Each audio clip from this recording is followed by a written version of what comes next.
Amazing. Work. Now, let's get some thoughts on the issues of the week. We're joined by Federal Member for Barton, Linda Burney, and also Federal Member for North Sydney, Trent Zimmerman. Thanks both for coming in this morning. Trent, I might start with you in this news. We've had, well, overnight really, of Human Services Minister Michael Keenan saying that he won't contest the election. That's a second person in less than a week. You had Kelly O'Dwyer less than a week ago announce that she was quitting. How damaging is this for your party? Well, I think Christmas traditionally, basically at any profession, is a time when you reflect on what you're going to do over the next 12 months. And with an election most likely in May, I think a lot of my colleagues are obviously reflecting on what they want to do at that election. And so Kelly and Michael have announced they're pulling up stumps for very similar reasons. They both have very young families. And in Michael's case, I don't envy any of my colleagues who have to do the travel from Perth 20 weeks a year.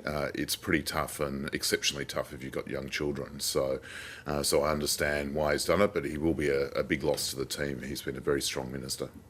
How bad is that for the Liberals' chance of holding Stirling his seat? It's currently held by a 6.1% margin, which is pretty good, but not if the government faces a landslide. Well, you like to think there's always you certainly want a person who people know than a person who people don't know. There's always some value in incumbency if the Member of Parliament's doing a good job, but I'm sure there'll be a strong field from the West Australian Liberal Party to fill his seat, and it's a little bit out of my daily activities. Who's likely to put up their hands in Stirling? You're not constantly brushing up on your West Australian electoral politics? I'm sure we'll have an excellent candidate in Stirling that will follow Michael's great tradition. Linda, does this improve Labor's chances at the next election?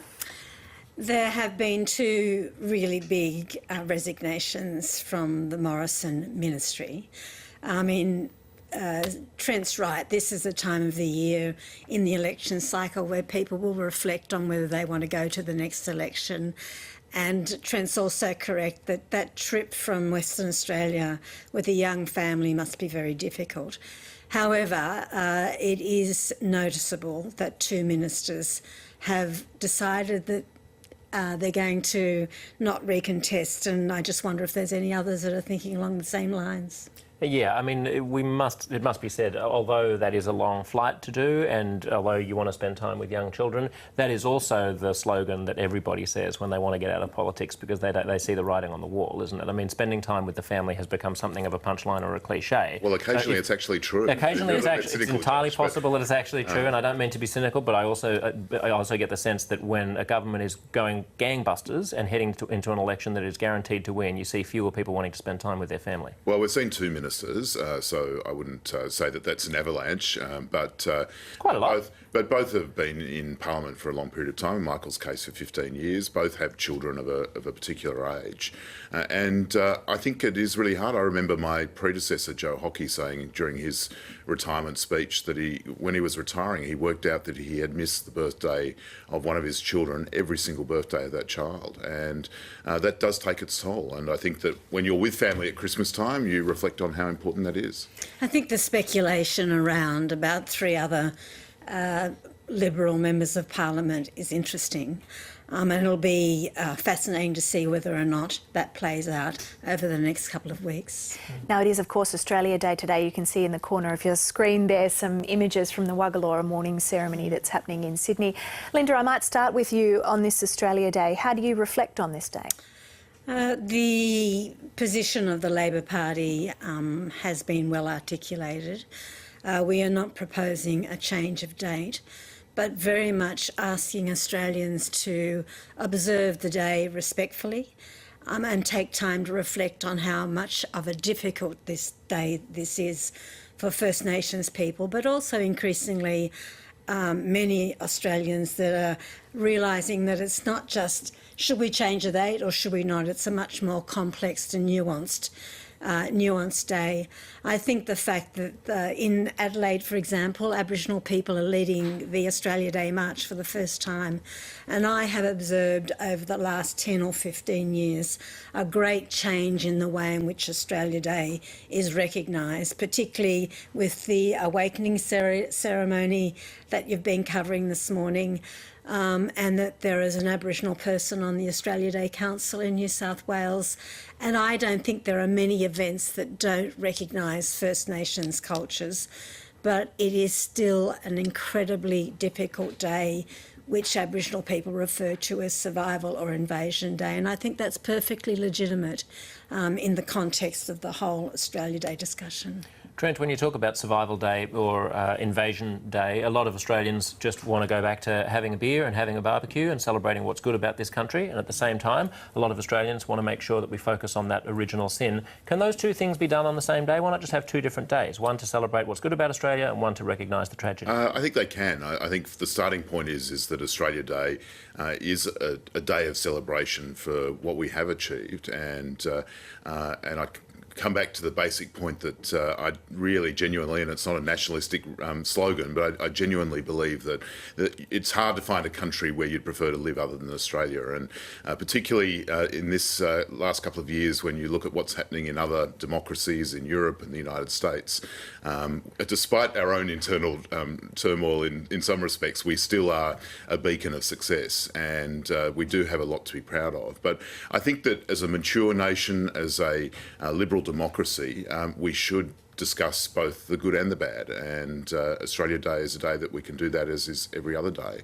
And whilst the ledger is one of phenomenal achievement, we have to recognise what this day also means for those that have had a lot to regret over the last 230 years.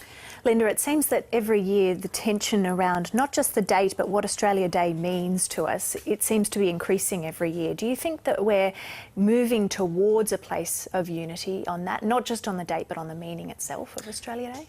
I think there is a long way to go, but I see each year the debate becoming more and more mature, and also the recognition of the place of First Nations people within the country. I think it's a real shame that there's been an attempt to politicise Australia Day this year, more so than I've seen in the past. The idea of legislating the 26th is just a nonsense. I mean, the 26th of January has only been National Australia Day for 35 years or something like that. So why not change it? Why not simplify things by removing that dark shadow away from the national... I think that the prerogative of change is that of the Australia Day Council in consultation with the Australian public. It's not, in my view, the purview of politicians to make those sorts of decisions.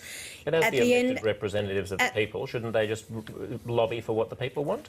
At the end of the day, the position between both the government and the Labor Party is to be pragmatic, particularly from our perspective, realising that the 26th of January is the day that has been designated, and making sure that that day is observed appropriately, respectfully and properly is certainly where our position is.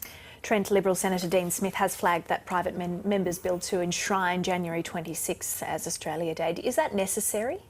Well, look, it's something I think we need to have the discussion about. We have legislation that, for example, designates what our national flags are. And unlike Linda, I do actually think that ultimately this is a decision for those elected to the Parliament. And I would hate to see it being changed by the whim of the government of the day, which would, I think, create more division surrounding it. So anything that involves a process that will require the Parliament in all its complexion to be involved in the decision-making process, I think is not a bad idea. Do you think there is a sense that politicians have hijacked Australia Day a bit this year? Well, I think the debate, as Linda has said, has been one that's become an annual occurrence in the lead up to Australia Day, and I also agree with Linda that I think the debate is maturing, and I think that's a good thing. I'd have to say that I think that it has become a perennial issue for the Greens to get a little bit of January publicity, and that's unfortunate, but that's their right. Who were you calling cynical before? On a day like Australia Day, maybe we should put the cynicism aside for a moment. Absolutely. It's hard not to be at times, isn't it? All right, on that cynical note, Trent Zimmerman, Linda Burney, we'll leave it there. Thank you. Thanks for having us.